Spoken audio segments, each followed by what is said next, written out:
All right, Connor, welcome to the Visionary Life podcast. For context, I actually met you at one of the Archangel events, and I know you recently had the founder, Giovanni, on your show.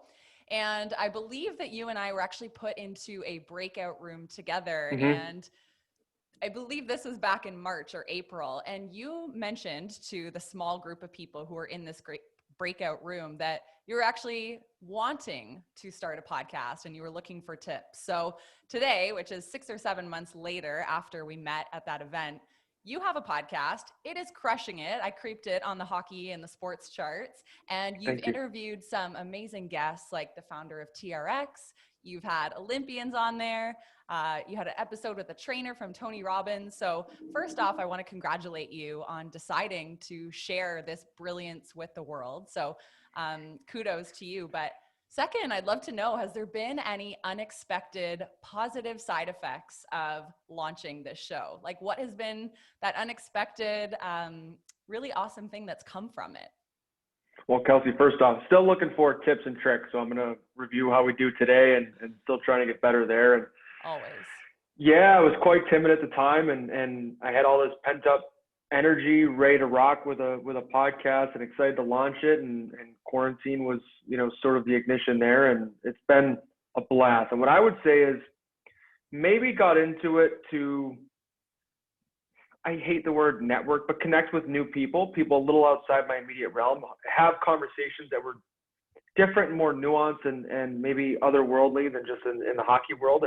I appreciate the singular focus of coming to the rink every day, but at the same time, I'm curious about more things than just exactly what's in our locker room. But the best, without a doubt, the best benefit that I found is twofold. One, it has improved the relationships with friends and family that I already had.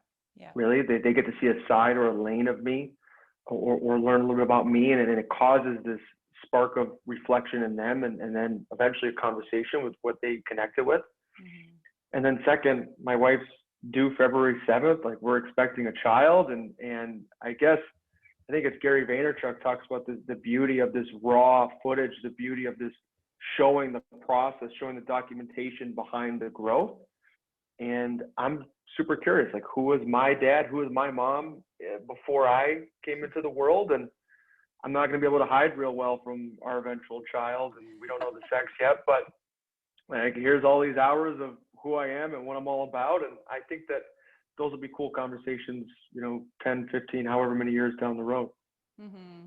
Yeah, it's so funny you say that. I would actually love to hear a podcast if that was in existence, if my parents were chatting in their 20s, their 30s. I think that would be amazing. So I love that you're already thinking about how your future child will experience this medium. I think for most people, it is that networking piece that it really satisfies, having those conversations, those deeper, more meaningful conversations. When you thought about putting it out there to people beyond your friends and family, like potentially people all over the world are listening to this show, I'm wondering, how do you hope it serves them? Like, what do you hope they get from this show? I think I recognize what a beast momentum is, positive or negative. Like there's inertia. It's very difficult to go 0 to 1 on anything in our life. And then once you're in motion, the ability to keep things going in a positive manner really can become seamless when you've got all your ducks in a row and you put so much work behind the present moment that you're able to just continue down this beautiful path that you've so wanted for yourself. And I recognized I'm a pretty confident guy for the most part. I've had what most people would agree is a certain degree of success early on in my life, particularly in athletics. And I recognize from listening to the podcast giants that I look up to, I am so impressionable. Mm-hmm. And I wanted to both participate in the conversation that I was listening to. I couldn't believe just the quality of expert and the information that was available via this podcast medium. So I wanted to participate in them. And then I recognized as an athlete that as a current athlete, there is a small pocket of the world that looks up to me for what I have to say and think about certain things. And if I could be a source of helping them go from 0 to 1, get over that initial inertia that's so demanding to get out of your own way for, and then help people run downhill when the time came, manage the momentum. That's really my goal. Mm-hmm. Well, I think one of the most fulfilling things in life is to be able to learn something in our own lives and then be able to teach it to somebody else who has not yet learned those lessons, or just to open up conversation and say, hey, we're all going through the same thing here. And I'm not the expert. I will never be the expert, but I want to participate in the conversation. I would like to share my thoughts and opinions. And if you like them, great. And if not, then that's okay too, right? But it's so wonderful to actually put that voice out there so that people can find you, and maybe it makes them feel less alone. So I love your vision for not only doing it for yourself, but also for others too. I know so many of our listeners have toyed with starting a podcast before, but there's definitely something standing in their way. And I would say most often it's a mindset block. So I would love to know, did you face any hesitation or self-limiting beliefs in getting this out to the public? Or did you feel kind of like you were on a rocket ship right from the beginning and it was like, no big deal, let's go? Well, I was horrified. But first, I purposely used public accountability to get me in motion. So what I did was I released via Instagram that I was going to be doing this podcast, and then I wanted to throw up, frankly, until, it was about a week until I released the first episode. But I knew that if I said publicly I was going to do something, I was going to follow through on it. Yeah. And then I think being an NHLer, people outside our culture may not understand, but we very much have a stay in your lane. Do what you're paid to do. There is no conversation around diversification of your, personal portfolio. And Giovanni was actually one of these people. I started to listen to financial leaders, business leaders about the importance of having a well-rounded, holistic life approach, business approach. What I realized was, and nothing against, some of the NHL GMs and coaches, but frankly, it's not their job to manage my best life. It's their job to demand the best Connor Carrick as a hockey player. And I owe them that. That's where, that's what I pay the bills with. Mm-hmm. And I work like a dog and make sure all my professional habits are, all my T's are crossed and my I's are dotted, kind of thing. And that allows me the freedom to take on a secondary, sort of ambition as I have. There's no question. Like, I was very fearful of, 50, 60-year-old, GMs in their offices saying, who the hell does this kid think he is? But I had faith that if I showed up every week with the intention to help others, the intention to relearn things, we talk about this, right? Where it's not all of a sudden like I learned something once and it's fully integrated. Like, how many lessons do we continuously relearn? And podcasting is a great way to continue on that process. And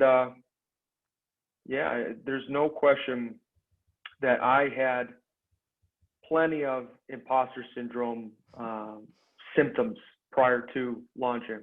Mm-hmm. I love that you share that you did like a public accountability post, basically, because that is literally the only way I get anything done, it seems, is set a date with things, right? I think so many people, they kind of, they have this big vision for the next project that they would love to launch. But if you never put a date on it, and if you never share that with even one other human being, you might let it marinate inside of your head forever. And I just think that those are two very simple things that we can all do to really just give ourselves that nudge that, like, go take action on that deep desire that's been punching at your gut for a while. So pick the date, share it with some friends and family, or, share it on Instagram these days. Like, we love to cheer each other on. So I think that's an awesome tip, just to, if you have a project and you've been postponing it, then maybe give yourself that extra layer of accountability. And I guess it wasn't like I just went and posted it on Instagram where I, have 50,000 followers. Like, I talked to it with my wife. I talked to it with my producer. So all along this way, I was making these baby steps towards it. And eventually I finally mentioned even to my therapist, which I'm not, super open that I see one, frankly, it's kind of my own process there. And I do maintain a level of privacy in my life. And she had mentioned, as soon as I, said, I have this hunger, this pull to do this podcast, And she's like, no, that's awesome. And you know, you and I both know, because you just said it, like, it's going to come up at a later date. And she's like, I'm willing to bet you do it now. Mm-hmm. And so it started on a very one-on-one personal level. Yep.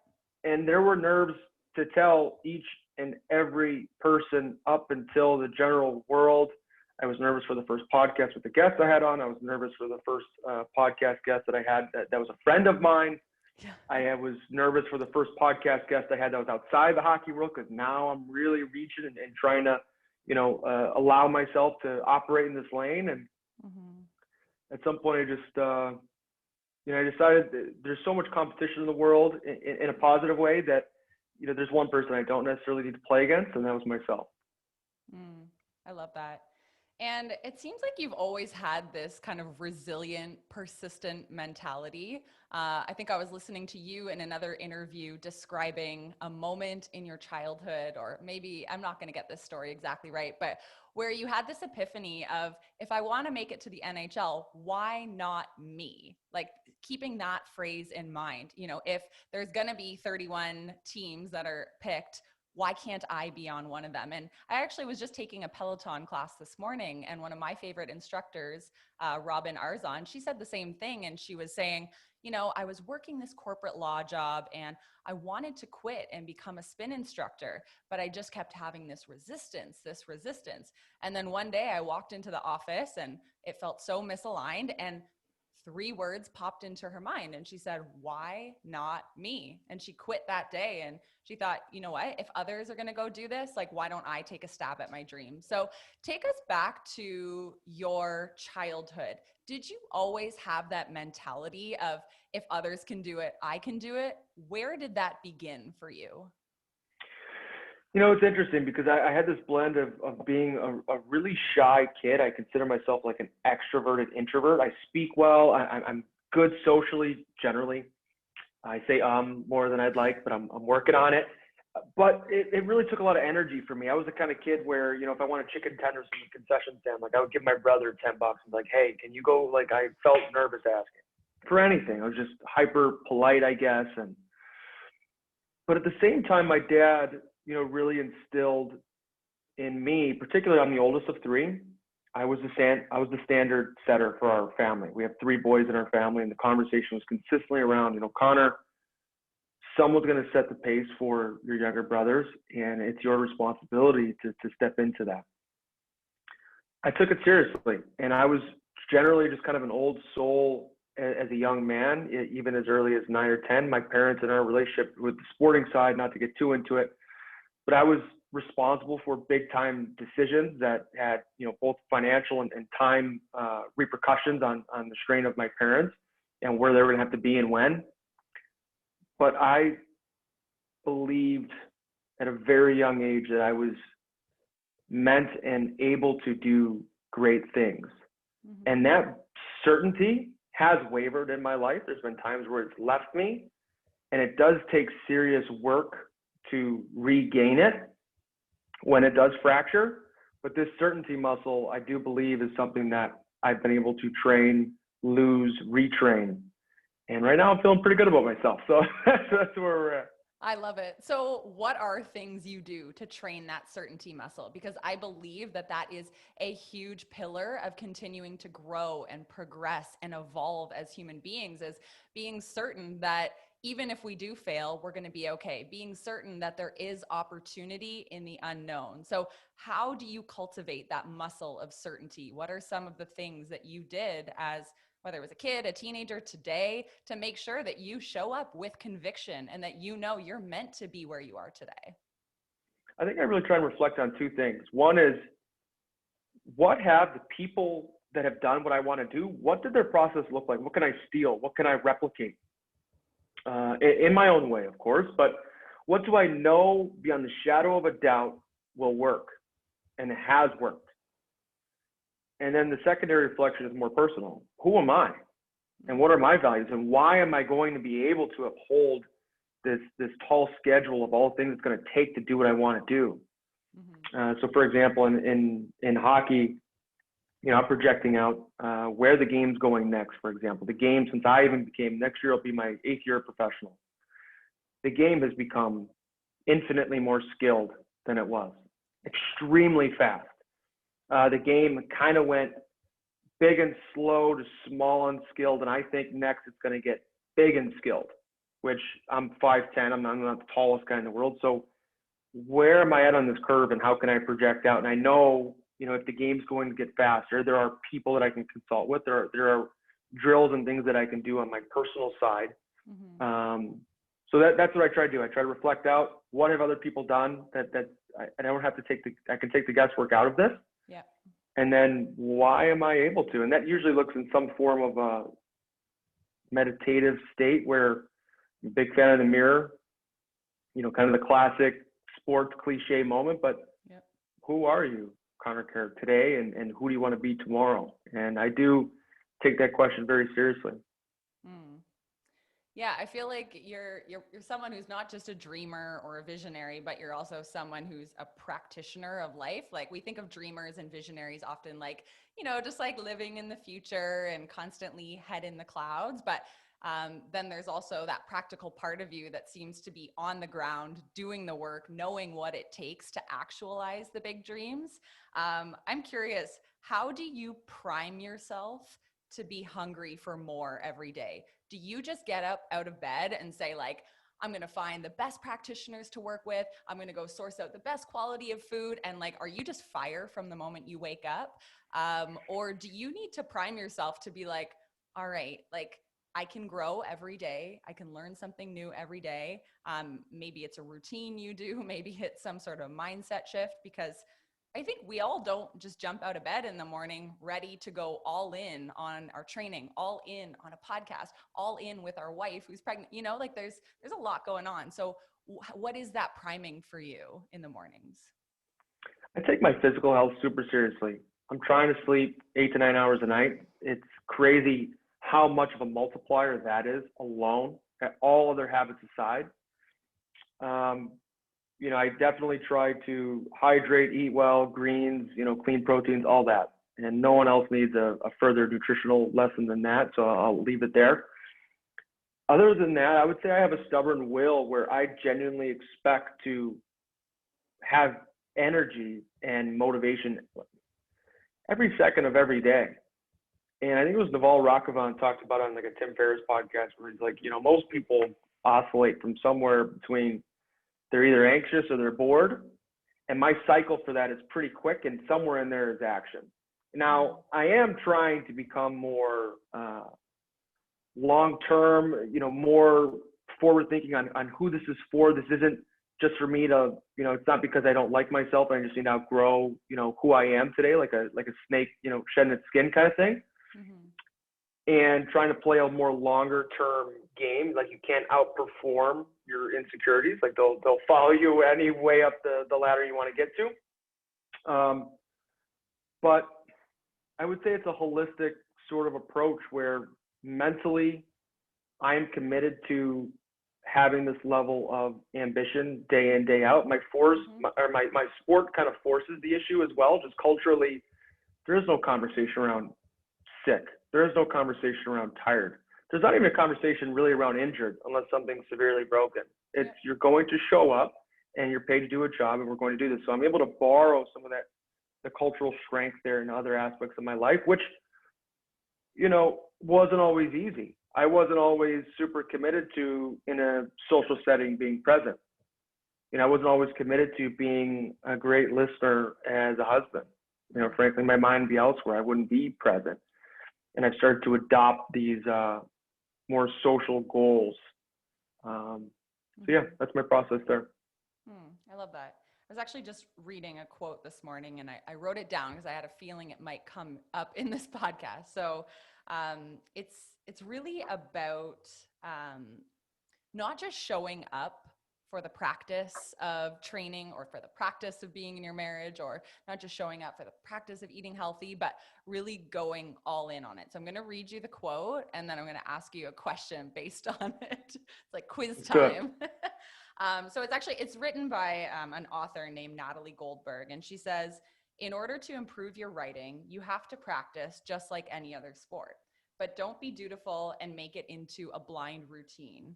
yes, I have written an hour today and I wrote an hour yesterday and an hour the day before, but don't just put in your time. That's not enough. You have to make great effort. Be willing to put your whole life on the line when you sit down for the writing practice. Otherwise, you're just mechanically pushing the pen across the page and intermittently looking at the clock to see if your time is up. So, do you feel like there have been moments in your life where, in certain aspects of your life, whether it's showing up for training, whether it's showing up for your family, whether it's your health, where you were just kind of putting pen to paper, it was scheduled in your calendar, and then realizing I wasn't actually there? So, what's the point? Like, what's your experience with that? Absolutely. I mean, particularly in hockey, just because I think that's the lane where most people ask me on what I'm an expert on. But like, there's been periods in my life where I couldn't stand my relationship with the sport. My failures were they were mounting by the day. Whether I was injured or in and out of a NHL lineup, and I was so miserable with where I was failing. I just realized, like, no one's coming to save you. No one's going to play for you to get out of this. And in fact, there are thousands of players crawling to have just the opportunity you have in front of you. And I used to be one of those players. I would have given everything to be in that troubling situation, but I was missing perspective. I was missing appreciation for how far I'd come. I was missing the personal element of responsibility at that time that I needed to rise up against this tidal wave of what felt like at the time negative momentum. And it's interesting. That quote reminds me of I think it was Dr. Andrew Huberman, neuroscientist in some capacity, went on Joe Rogan. He was talking about this cocktail in the brain that needs to be present in order for skill development. How as you get older, it actually becomes more and more difficult to have this present. Mm-hmm. And what I recognized was, like, I need to bring an approach every day where my practice is at an elevated level beyond what most players play at. And that's, something I try to compete with. I try to look at most guys and go, okay, I see how hard this guy prepares on game day. I see how hard this guy's going to compete on game day. It's Tuesday and it's raining on my way to the rink. And, for the NHL, we don't even have a guaranteed season yet. But what I do know is this COVID deal won't last forever. Yeah. And if I can practice today at a level that this guy tries to play at, I've got a serious chance to, make ground towards my goals. Mm-hmm.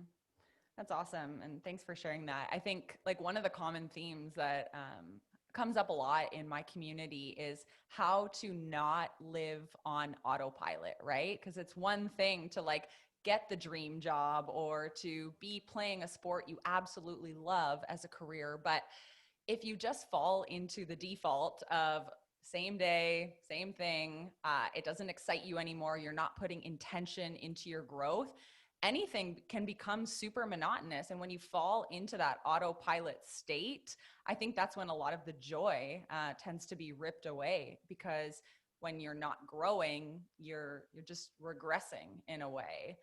So I think it's super important to bring some mindfulness to, like, where in my life have I fallen into autopilot? And, we're never going to be able to juggle all the balls perfectly, but just recognizing it. And then something else that you said is really taking ownership and accepting accountability that nobody's coming to save me. If I'm not happy or if I'm not performing my best, it's on me to change that. And I think that's a tough reality for a lot of people to face, because it's easier to pass the blame or to stay passive or to stay in that autopilot lane. Taking ownership is hard, and committing to show up to practice like everybody else plays their game, like, that's an intense commitment, and that's all on you, right? So it's that level of ownership that I think not a lot of people are willing to confront, because it's pretty scary to say, I'm in charge, I'm in the driver's seat here. And it's a lot of responsibility, right? And one of the tools that I recognized to be very useful was this sense of variety. Like, I love chocolate cake, but I want to eat it every day. Yeah. Like, it's going to get old eventually. And pro sport is coming to the rink to do your job every single day. And so I would, anything, whether it was when I get home from the rink, okay, maybe I wouldn't watch hockey the rest of the night. No one would know. like, you know, most of the time I'm supposed to be pretty hockey obsessed, and it's my job, you know, maybe scout the club coming to town that's playing the New York Rangers the night before they get to Jersey. But you know what? Like, maybe I throw a rom-com on with, you know, my wife, and we watch a movie. You know, like, maybe we, you know, decide to go out for a walk. So I was able to play with the script a little bit, even within my training, where, you know, there were days, for example, I would tell myself, I will not do anything extra at practice today. I will show up. I will do my very best for the time of competition, whatever coach has, you know, set aside. And purposefully today, as a challenge, I will not make up for any shortcomings thereafter. I will not do any extra reps. Like, my challenge today is to treat this as if it was a game, and you only get one shot. And, you know, so that, you know, my trainer, Ian Mack out of Chicago, used to have this saying, like, there's two types of people. There's people who sleep well at night knowing they gave everything they had. And there's people who sleep well at night knowing that they saved a little in the tank for tomorrow.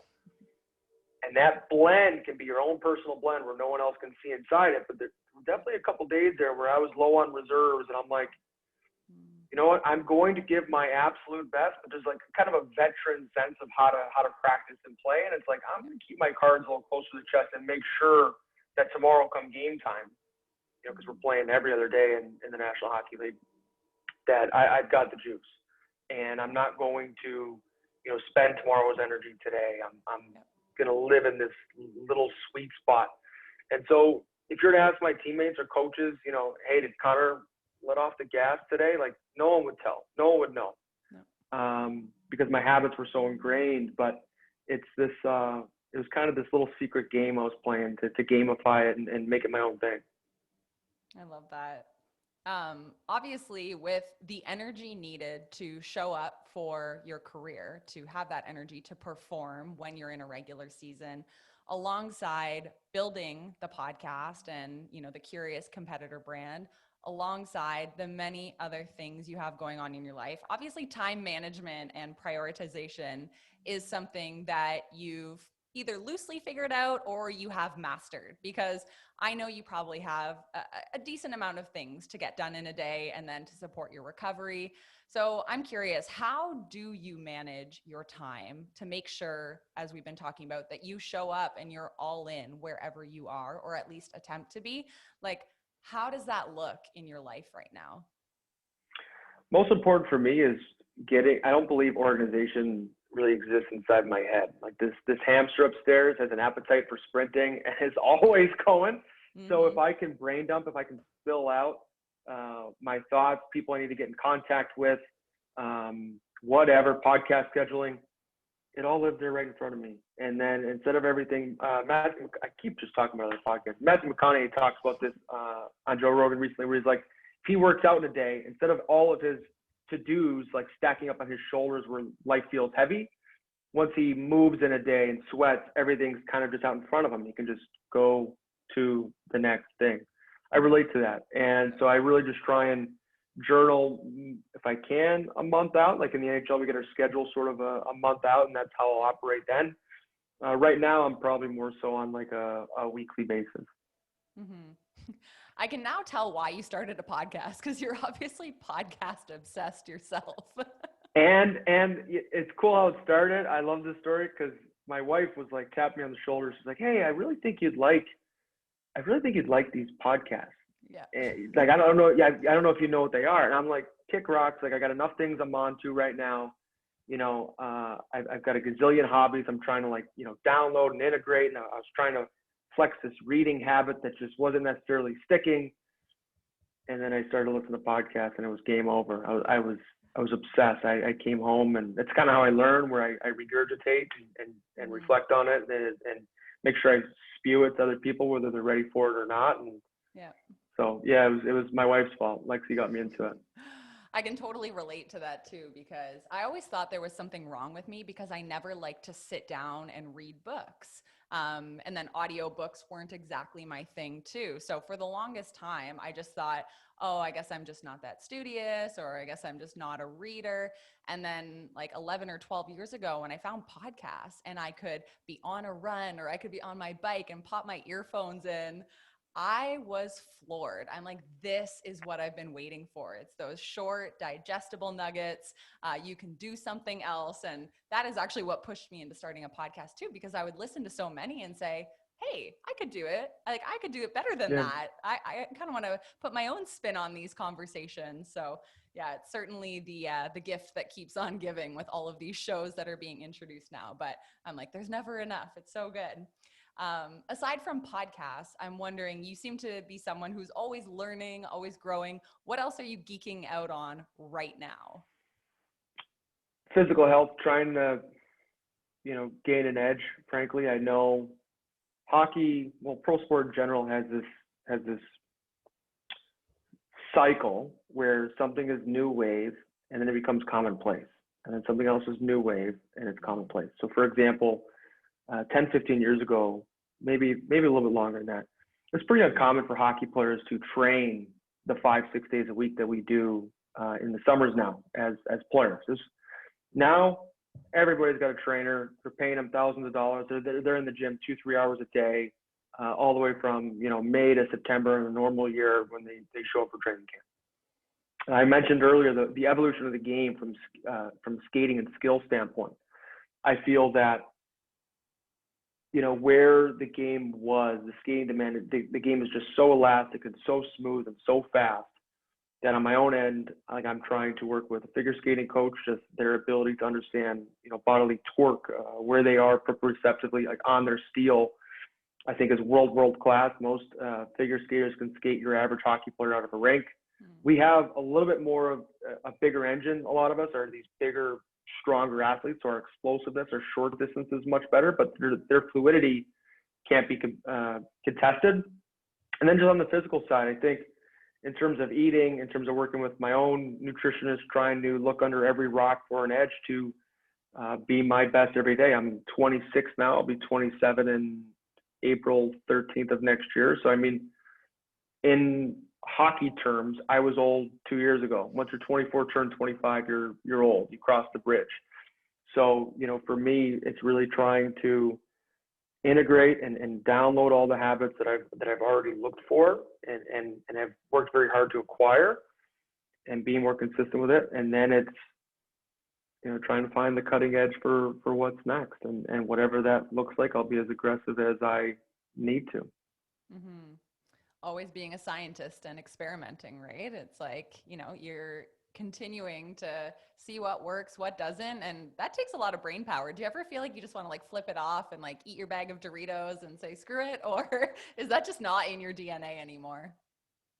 I used to have, I've done it where I play with guys where they hardly train, they show up at camp and they're spectacular players, and guys that they have a milkshake a night and they have 86 abs, and I was never one of them. And Yeah. I think that I respect what hard work and dedication, what an equalizer that can be, because if it were just left up to genetic ceiling, I might not be in this game.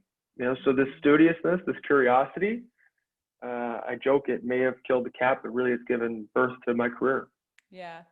It reminds me, my favorite book in the world that I recommend to everybody is The Slight Edge. And it really talks about that concept. It's like, what are those micro habits that you're doing that compound over time to give you the slight edge on everyone else? And to most people, they don't even see those habits. Like, these are the things you're doing behind closed doors, like that little tweak to your diet.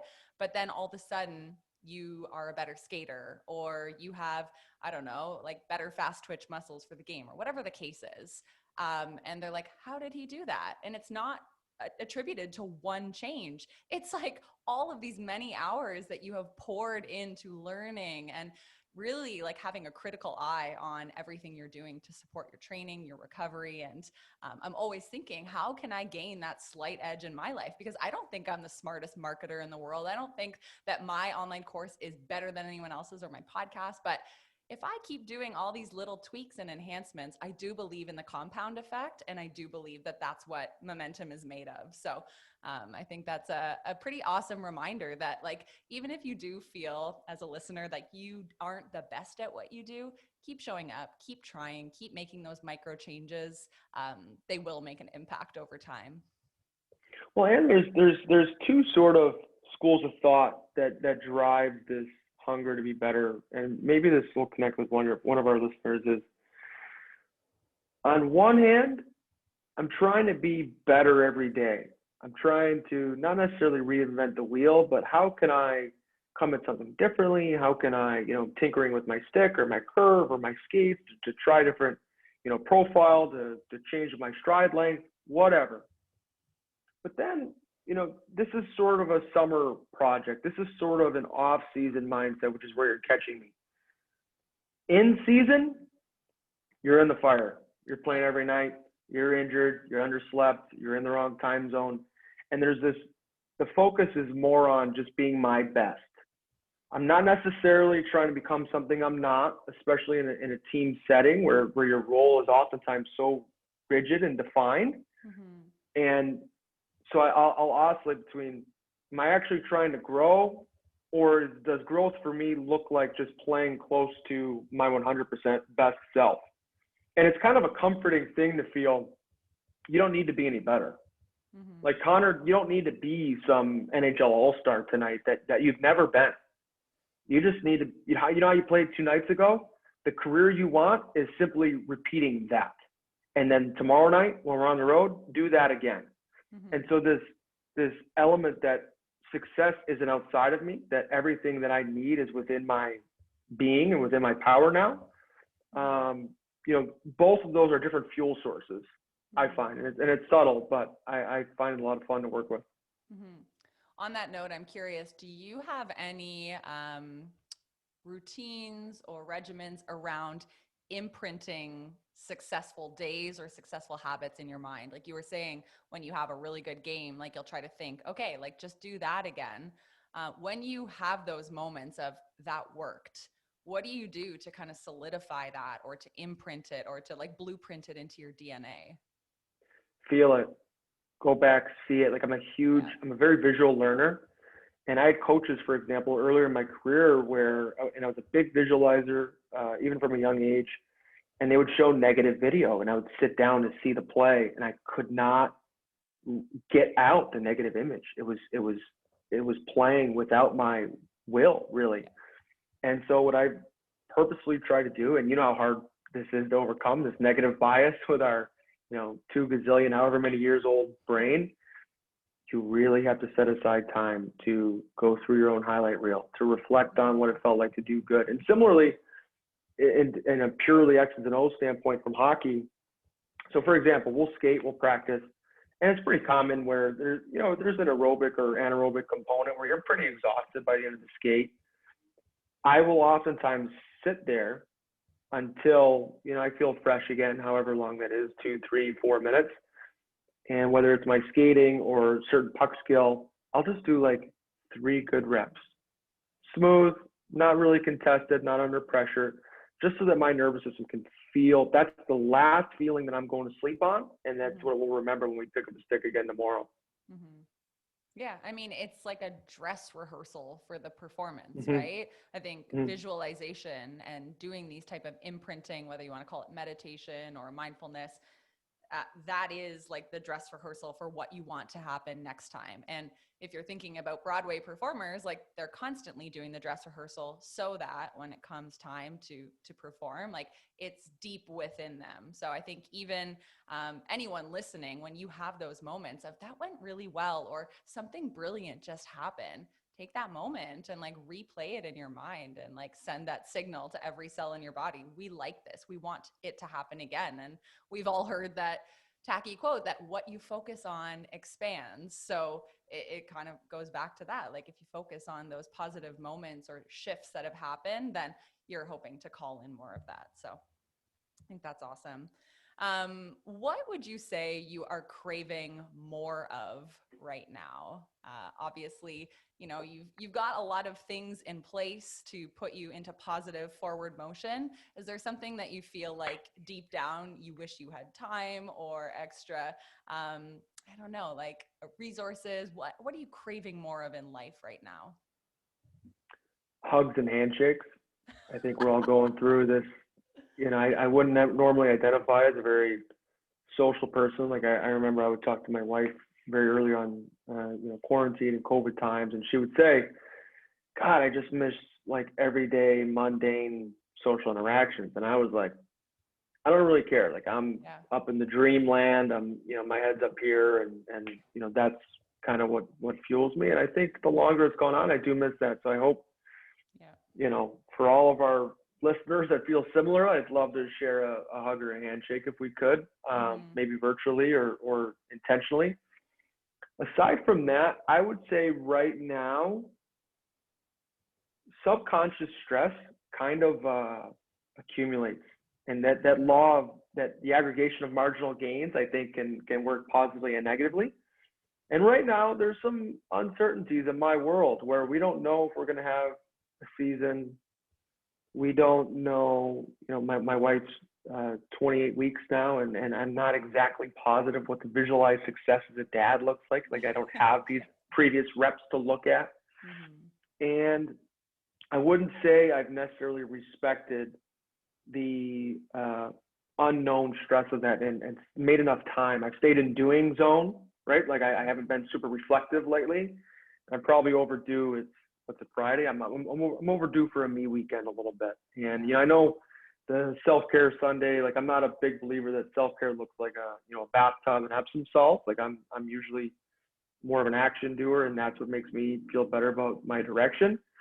But I'm due to sit down and reacquaint myself with like, hey, there's elements of my life that are okay, and that's okay, and there's elements of my life that aren't necessarily within my control, and that's gonna be okay too, as long as you take care of what's in between my ears and what's in between my armpits, I so to speak. Yeah, I think this time too, being at its end of November, we're kind of all starting to think about the new year. It's a great time to do a life audit and to just check in with yourself. Of course, everyone's trying to promote goal setting and vision boarding workshops, but maybe we can just tune inwards for a bit and just assess, like, how am I feeling? Where could I improve? And it can be as simple as taking the weekend to yourself and just really assessing, like, what am I craving right now that I haven't made space for or made time for? And I really, for me, I'm a day-to-day guy. Like I love getting up, getting after it, boom, done, next. But to really make sure you're in alignment, to really make sure that you're thinking bigger than your daily actions. You gotta make room for these yearly plans, and I'm not always the best at that. Like I have a journal. I think it's Brendan Burchard's High Performance Planner, and it's got like every once in a while I have like the weekly review, and I just skip it.